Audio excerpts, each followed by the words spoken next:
Unakaribishwa mpenzi mtazamaji na mfuatiliaji wa kipindi chetu na radio yetu Kwetu News 24. Hivyo leo nitakuletea habari kutoka huko Uvira na habari kutoka kwa serikali ya Kongo. Bila shaka tusisahau huko Ituri ambako hali inaendelea kuwa nguvu. Msisahau kusubscribe, kushare na kucomment video hii. Hiyo itasaidia na ile itatupatia nguvu ya kuwaletea habari kwa muda unaofaa. Mimi ni mtangazaji wako Paulin Pascal Leta Pepele na kukaribisha sana.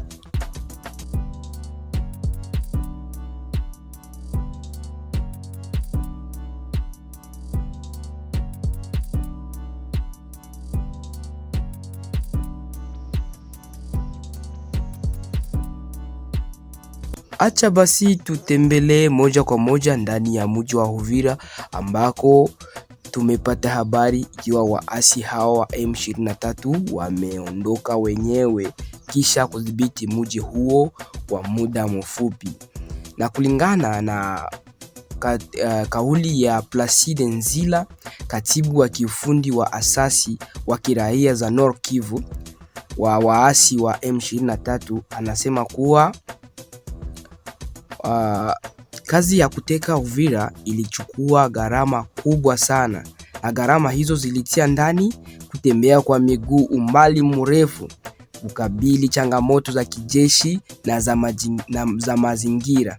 Hata hivyo, hali imechukua mkondo wa kushangaza baada ya kundi hilo kuondoka mjini humo pia kwa miguu, kufuatia kile kinachoelezwa kuwa amri iliyotoka kwa njia ya simu kutoka kwa waongozi wao.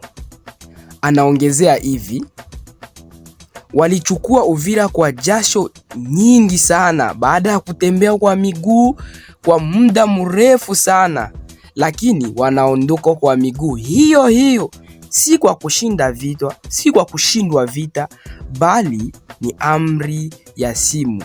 Kauli hiyo ya Placide imetokeza maswali ya mingi sana, watu wakijiuliza asili ya vita hiyo yenye kujitokeza Jamhuri ya Kidemokrasia ya Kongo inatokea wapi. Kulingana na wachambuzi wa masuala ya usalama, vita ya sasa yenye kutendeka huko Sud Kivu na Nord Kivu ina sura pana zaidi. Ni kusema si tena suala la bunduki wala wanajeshi pekee, bali pia ni vita ya masuala ya kisiri, mawasiliano ya haraka na maslahi inayozidi kuonekana nyuma ya pazia. Ndani ya muktadha huo, kujiondoa kwa M23 kutoka Uvira kunaweza kuashiria mabadiliko ya mkakati badala ya kushindwa kijeshi. Wakaaji wa Uvira ambao walikuwa wakiangaishwa kila siku kwa kukosa amani kwa ajili ya hofu, uporaji na kukosekana kwa usalama, wamepokea habari kutoka kwa kuondoka kwa waasi hao. Hivyo walikuwa na furaha nyingi sana, wamoja wakisema kuwa amani imesharejea na hakuna tena vita, na wengine wakiwa na hofu kubwa sana, wakizani kuwa mashambulizi ya kushtukia inaweza kujitokeza muda wowote. Viongozi wa kijamii wamehimiza serikali ya Kongo pamoja na jamii ya kimataifa kuchunguza kwa kina mazingira ya kujiondoa kwa M23 yenyewe ili kubaini wahusika wakuu wanaoendesha maamuzi hayo na kuhakikisha usalama wa kudumu wa raia ya Uvira. Hizi ripoti zote zinaonesha wazi kwamba, kama vile tu Placide Nzila alitoka kusema, vita ya sasa haivipigwi tu kwa risasi, bali pia kwa mikakati, kwa maamuzi ya ghafla na maslahi yasiyoonekana wazi kwa raia. Hatimaye kwa sasa Uvira iko vizuri ndani ya mikono ya wazalendo na watu huko wanategemea kupata amani ya kudumu. Acha basi twende moja kwa moja na tuhamie ndani ya Ituri ambako kituo cha kibiashara cha Bule cha rejea chini ya udhibiti wa FARDC. Hali ya kibinadamu bado inatia wasiwasi ndani ya jimbo la Ituri, mashariki mwa Jamhuri ya Kidemokrasia ya Kongo. Linaendelea kushuhudiwa mabadiliko ya kiusalama baada ya miaka ya machafuko yaliyosababishwa na makundi yenye silaha ndani ya mji huo. Siku ya Jumamosi, jeshi la kitaifa la FARDC lilifanikiwa kuchukua udhibiti kamili wa kituo cha biashara cha Bule, eneo ambalo kwa muda mrefu lilikuwa chini ya udhibiti wa sehemu wa wanamgambo wa CRP. Hilo ni kundi linalohusishwa na Thomas Lubanga. Kulingana na habari tulizopata, kuokoa mji huo na kurudisha ndani ya mikono ya FARDC haikukuwa tu kazi rahisi. Hiyo ilikuwa ni mapigano makubwa yaliyofanywa kwa siku kadhaa, na mapigano hayo yalizusha hofu kubwa sana, hivyo wakaaji ndani ya mji wakalazimika kukimbia na kutoka ndani ya mji huo ili kulinda uzima wao. Hata hivyo, licha ya kurejea kwa udhibiti wa serikali, wakaaji ndani ya mji wa Bule wanasema kuwa hali ya maisha bado ni ngumu sana na yenye kusikitisha. Katika ushuhuda uliokusanywa na mwandishi Rashid Kutra, wananchi wanaeleza kuwa changamoto za kibinadamu bado ni kubwa sana. Mwananchi huyo anasema hivi: kwa sasa kuna utulivu wa muda, hatusikii tena mlio wa risasi, lakini maisha bado ni magumu sana. Na kwa kusikitisha sana, moja ya hali zenye kufanya mateso hayo yaonekane kuwa ni makubwa ni ukosefu wa maji ya kunywa ndani ya mji wa Bule. Na ukosefu huo wa maji unatokana na kuharibiwa pamoja na kufungwa kwa vyanzo vya maji. Hivyo wakaaji, watoto, pia wanawake wanalazimika kutembea umbali mrefu sana kutafuta maji.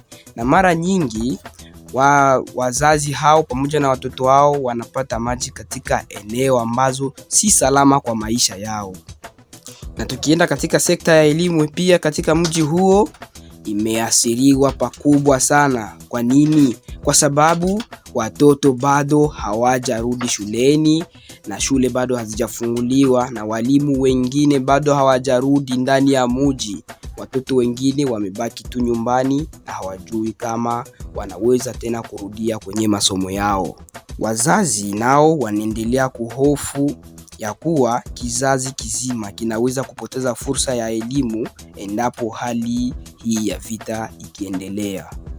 Tukizungumzia upande wa chakula, watu wanasema kuwa hali ni tete. Wananchi wengi wanasema hakuna chakula cha kutosha, masoko hayajaa kikamili kufanya kazi, na wakulima waliokimbia mashamba yao bado wanaogopa kuyarudia.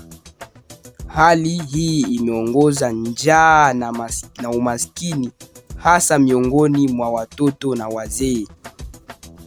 Licha hali hizo zote, kukosa maji, kukosa chakula, kukosa elimu, wananchi wanasema kuwa kurudia kwa FARDC kunawapatia tumaini mpya.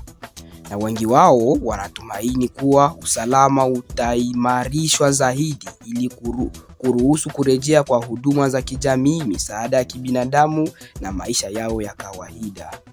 Mkaaji mmoja amesema hivi mwenyewe kwa kinywa chake: tunaiomba serikali na mashirika ya misaada wasituache. Tunahitaji maji, chakula, shule na ulinzi wa kudumu. Hivyo amesema yule mkaaji. Kwa sasa hali ya uko ndani ya mji huo imeendelea kuwa tulivu, lakini wakaaji na wachambuzi wa usalama wanaonya kuwa bila msaada wa haraka wa kibinadamu na ulinzi uendelevu, hali inaweza kuzorota huko.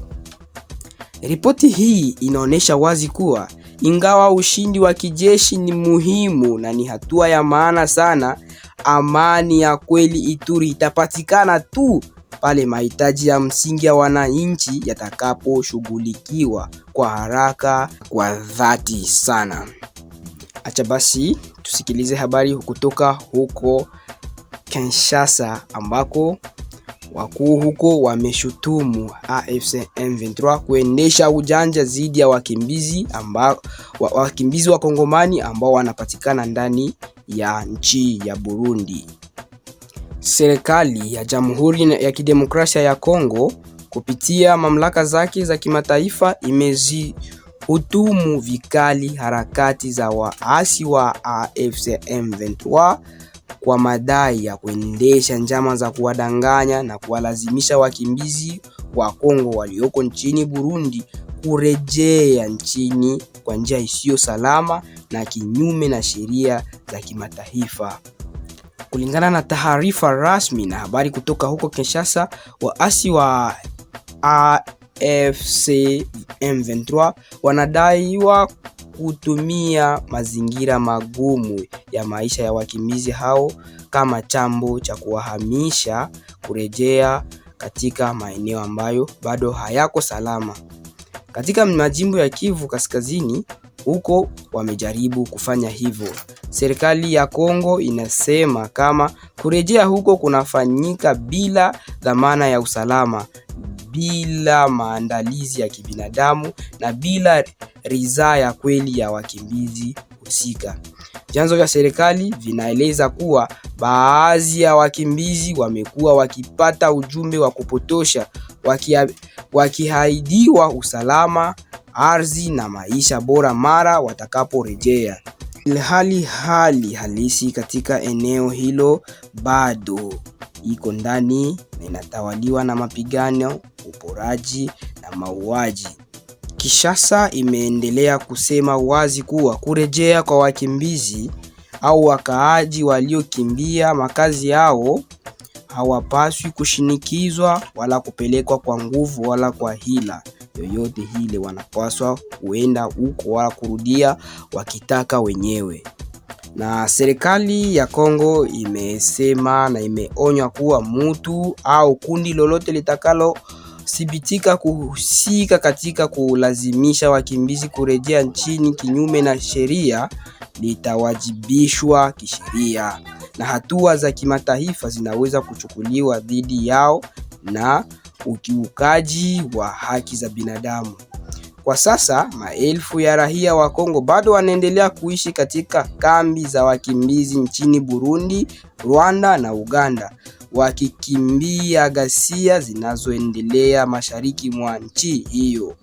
Serikali ya Kongo inaendelea kushirikiana na nchi hizo pamoja na mashirika wa kibinadamu ili kuhakikisha ulinzi wa wakimbizi hao, huku ikisisitiza kuwa suluhisho la kudumu ni kurejesha amani ya kweli mashariki ya Kongo.